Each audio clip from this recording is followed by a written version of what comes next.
से डिस्चार्ज होंगे। तो बात करते हैं हिमाचल के पंचायती चुनाव की, जिसमें देश के पहले वोटर 103 साल के मास्टर श्याम सरन नेगी आज दोपहर 12 बजे पंचायती चुनाव में वोट डालेंगे। किन्नौर के कल्पा पोलिंग बूथ पर जिला प्रशासन रेड कारपेट बिछाकर उनका स्वागत करेगी और साथ ही मास्टर श्याम सरन नेगी को सम्मानित भी किया जाएगा। उनके घर से पोलिंग बूथ तक उन्हें लेने की पूरी तैयारी कर ली गई है। तो 103 साल के हैं श्याम सरन नेगी और अपने वोट के हक का इस्तेमाल करेंगे।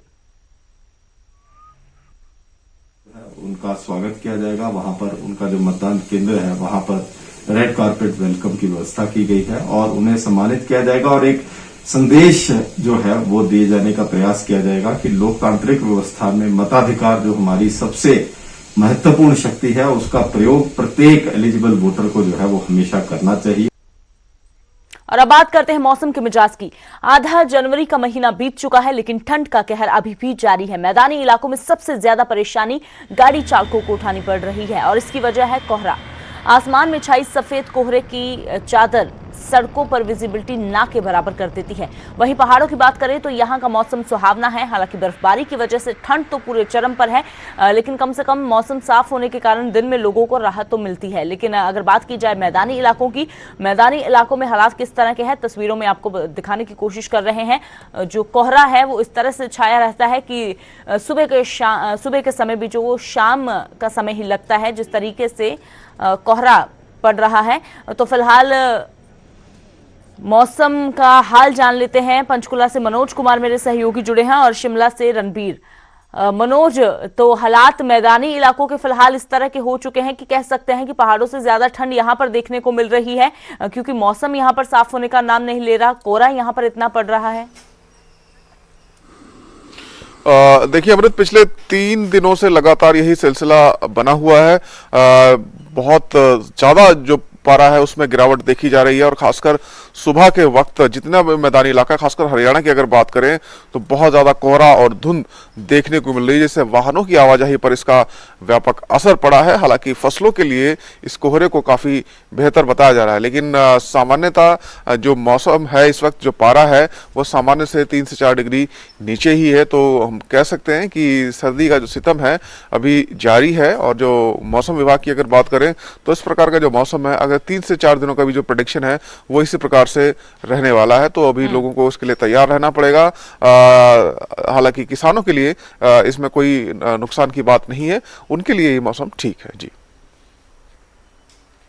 बिल्कुल, तो किसानों के लिए ये जो कोहरे का मौसम होता है वो फसलों के लिए एक संजीवनी की तरह साबित होता है, लेकिन आम लोगों को मुश्किलें जरूर झेलनी पड़ रही हैं और आने वाले दिनों में फिलहाल राहत मिलती हुई भी नजर नहीं आ रही। शिमला का हाल जान लेते हैं। तो रणबीर, शिमला का कैसा है मौसम का मिजाज, क्योंकि मैदानों में तो धूप नहीं खिल रही है, शिमला में किस तरह के हालात हैं? देखिए, सीधी तस्वीरें आपको दिखाना चाहेंगे, दर्शकों के साथ साझा करते हैं कि कैसी तस्वीरें यहाँ से निकल कर आ रही है। मौसम बेहद सुहावना है। अभी जो है सूर्योदय हुआ है और जो शेडी इलाके हैं वहाँ पर जो है जो सूरज की किरणें वो नहीं पहुँच पाई है। जितना ऊंचाई पर आप जाएंगे वहाँ आपको जो है कोहरा हल्का नजर आएगा, धुंध नजर आएगी, लेकिन नीचे जो है मौसम नीचे जो है कोई धुंध नहीं है, विजिबिलिटी बिल्कुल क्लियर है। यहाँ पर राजधानी शिमला में पहाड़ मैदानी इलाकों की तुलना में यहाँ पर मौसम बिल्कुल विपरीत है। पिछले 2 दिनों की अगर हम बात करें उसके मुकाबले जो है आज पारा जो है लगातार चढ़ता जा रहा है। दिन के समय जो अधिकतम तापमान है वो 18 डिग्री तक पहुंच रहा है। रात के समय जो है ये पारा गिर जाता है, 7 डिग्री तक रहता है। लेकिन शिमला के लिहाज से अगर बात करें, ये जो ठंड है ये बिल्कुल नहीं है। सामान्य तौर पर जिस तरह से यहाँ के लोगों के लिए जो ठंड बिल्कुल, तो रणबीर, कुल मिलाकर वाकई में ये तस्वीरें काफी हैरान कर देने वाली हैं कि पहाड़ों में धूप खिली हुई है सुबह के समय ही, और मैदानों में अभी तक जो कोहरे की चादर है छाई हुई है, जो अगले कुछ घंटों तक ऐसे ही बनी रहेगी। शुक्रिया फिलहाल ये तस्वीरें दर्शकों के साथ साझा करने के लिए। मनोज, आपका भी शुक्रिया मौसम का हाल बताने के लिए। तो पहाड़ों पर धूप है लेकिन मैदानों में कोहरा छाया हुआ है।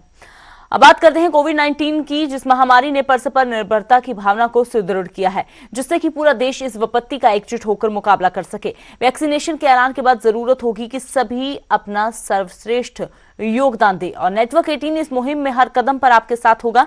जब तक सभी सुरक्षित नहीं होंगे तब तक कोई भी सुरक्षित नहीं होगा। इसी सोच के आधार पर हमारे कैंपेन संजीवनी का लक्ष्य ये सुनिश्चित करना है कि वैक्सीन लेना सभी भारतीयों का अधिकार है।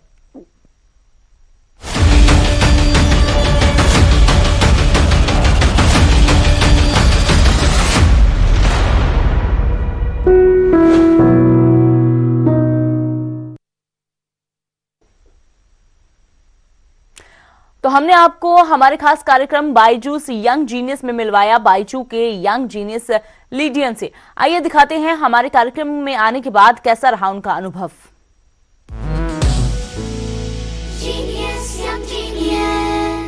बायजूस यंग जीनियस में हमारी कोशिश है आपसे मिलवाएं उन नायाब सितारों से, उन नायाब हीरो से जो कि हमारे देश भर में फैले हुए हैं। यंग जीनियसेस जिनकी उम्र छोटी है पर कारनामे बड़े।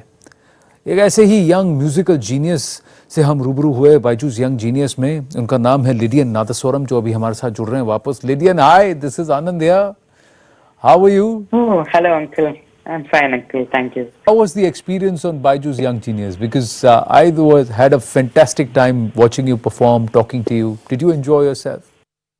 Of course, I did enjoy myself, and it was an honor for me to be there. And I also played in a Steinway piano, so which is very rare to play in India. What stood out for me was your Jugalbandi, that impromptu, jamming with Shankar sir. Yeah, I also did with Shankar Mahadevan, uncle, which was a real bless for me.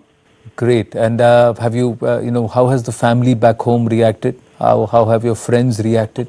Yeah, they are also happy by watching me on the Baijus Young Genius show. And they're all feeling really happy. And they shared it and they spread the news. Spread the news. Thanks, Lydian. Thank you so much. Thank you so much.